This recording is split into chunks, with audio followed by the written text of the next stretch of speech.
جن حضرات پر زکوٰۃ لینا حرام ہے، یعنی بنو ہاشم،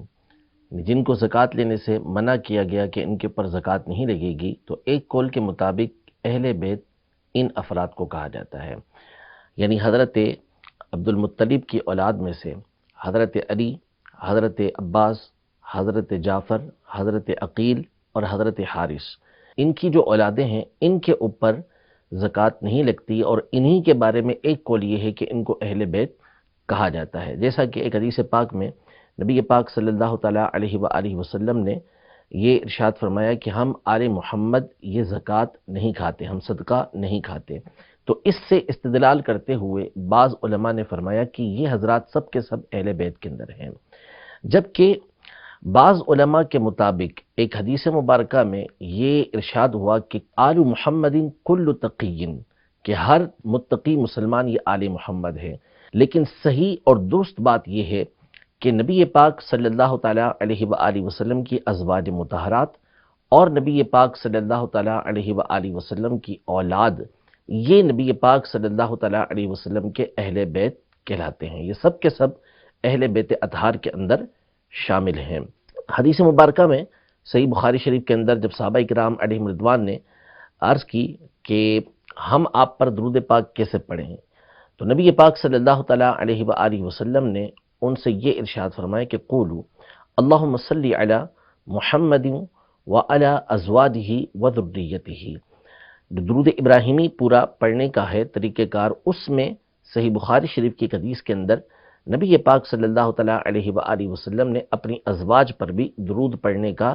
اپنی اولاد کے ساتھ حکم ارشاد فرمایا۔ تو اس سے استدلال کرتے ہوئے بعض علماء نے یہ ذکر کیا کہ اس سے بھی ازواج مطہرات کا اہل بیت کے اندر داخل ہونا یہ بالکل واضح طور پر معلوم ہوتا ہے۔ اس کے علاوہ قرآن مجید فرقان حمید کی واضح اور صریح نصوص موجود ہیں کہ نبی پاک صلی اللہ تعالیٰ علیہ وآلہ وسلم کی جتنی بھی ازواج مطہرات ہیں وہ سب کی سب نبی پاک صلی اللہ تعالیٰ علیہ وآلہ وسلم کے اہل بیت کے اندر داخل ہیں۔ مشہور جو آیت مبارکہ ہے سورہ احزاب کی، جس میں اللہ جل شانہ نے یہ ارشاد فرمایا کہ انما یرید اللہ لیذہب عنکم الرجس اہل البیت ویطہرکم تطہیرا۔ اللہ پاک اس بات کا ارادہ فرماتا ہے اے اہل بیت کہ تم سے رجس کو دور ہی رکھے اور تمہیں خوب ستھرا کر دے۔ یعنی اہل بیت اطہار کو اللہ پاک نے گندگی سے دور رکھا اور ہمیشہ کے لیے پاکیزہ بنایا۔ اس آیت کا جو سیاق و سباق ہے آپ پڑھتے چلے جائیں، نبی پاک صلی اللہ تعالیٰ علیہ وآلہ وسلم کی ازواج مطہرات کا اس کا شروع سے تذکرہ چلتا ہوا آ رہا ہے، اور اس کے بعد بھی نبی پاک صلی اللہ علیہ وسلم کی ازواج مطہرات کا اس میں تذکرہ موجود ہے۔ اسی طرح سورہ آل عمران کی آیت نمبر 121 میں جہاں غزوہ بدر کا ذکر اللہ پاک نے فرمایا، نبی پاک صلی اللہ تعالیٰ علیہ وآلہ وسلم جس وقت غزوہ بدر کے لیے تشریف لیتے ہوئے جا رہے تھے تو اس میں الفاظ یہ ہیں وَإِذْ غَدَوْتَ مِنْ أَهْلِكَ تُبَوِّئُ الْمُؤْمِنِينَ مَقَاعِدَ لِلْقِتَالِ وَاللَّهُ سَمِيعٌ عَلِيمٌ، کہ جب آپ صبح اپنے گھر سے، اپنے اہل سے یعنی اہل بیت سے صبح کے وقت آپ نکلے اور جو لشکر تھے، جو لڑنے والے تھے، ان کو، مومنوں کو آپ لڑنے کی جگہ پر بٹھاتے رہے۔ واقعہ تو تفسیری ہے، اس میں جو استدلال ہے وہ یہ ہے کہ یہاں یہ ذکر کیا گیا ہے کہ نبی پاک صلی اللہ تعالیٰ علیہ وآلہ وسلم اپنے اہل سے صبح کے وقت غزوہ بدر کے لیے تشریف لے کر گئے۔ یہاں اہل کا لفظ استعمال ہوا جس کو اہل بیت کہا جاتا ہے، اور واضح طور پر یہ آیت مبارکہ اس وقت نازل ہوئی کہ جب حضرت عائشہ رضی اللہ تعالی عنہا کے گھر سے نبی پاک صلی اللہ تعالیٰ علیہ وآلہ وسلم یہ غزوہ بدر کے لیے تشریف لے کر گئے۔ صحیح بخاری شریف کی حدیث مبارکہ موجود ہے، سیدہ عائشہ رضی اللہ تعالی عنہا یہ ارشاد فرماتی ہیں کہ آل محمد 2 مہینے تک جو کی جو روٹی ہوتی تھی وہ بھی سیر ہو کے نہیں کھاتے تھے، اور ایک روایت کے اندر ہے کہ آل محمد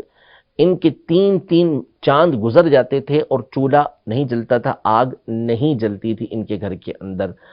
تو یہاں آل محمد کا جو ذکر ہے وہ نبی پاک صلی اللہ تعالیٰ علیہ وآلہ وسلم کی ازواج مطہرات کے لیے ہے، اور یہ عقل سے بھی بات ثابت ہے کہ جو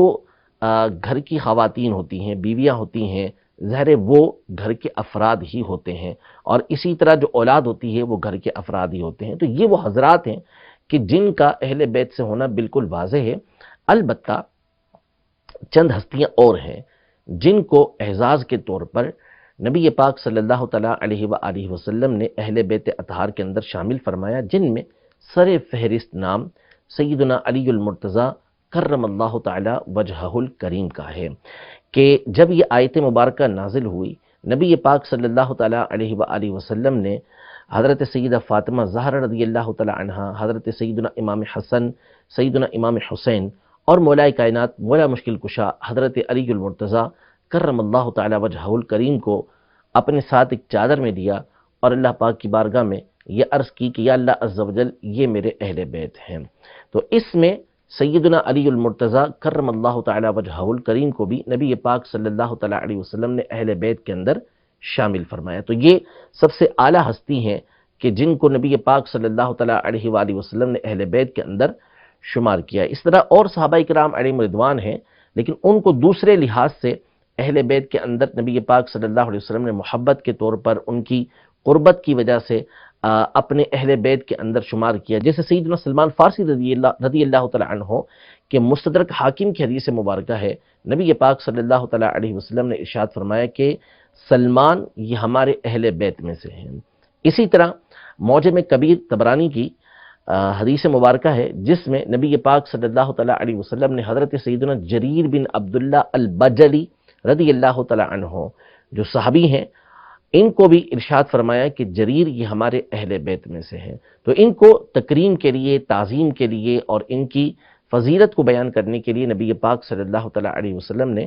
اہل بیت کے اندر یہ شمار کیا، ورنہ حقیقی اعتبار سے ازواج مطہرات اور نبی پاک صلی اللہ تعالی علیہ وآلہ وسلم کی اولاد اور حضرت علی رضی اللہ تعالی عنہ یہ اہل بیت اطہار میں شمار ہوتے ہیں، اور اس کے بعد پھر جو امام حسن، امام حسین رضی اللہ تعالی عنہما کے ذریعے سیدہ فاطمہ زہرا رضی اللہ تعالی عنہا کی نسل مبارک چلی،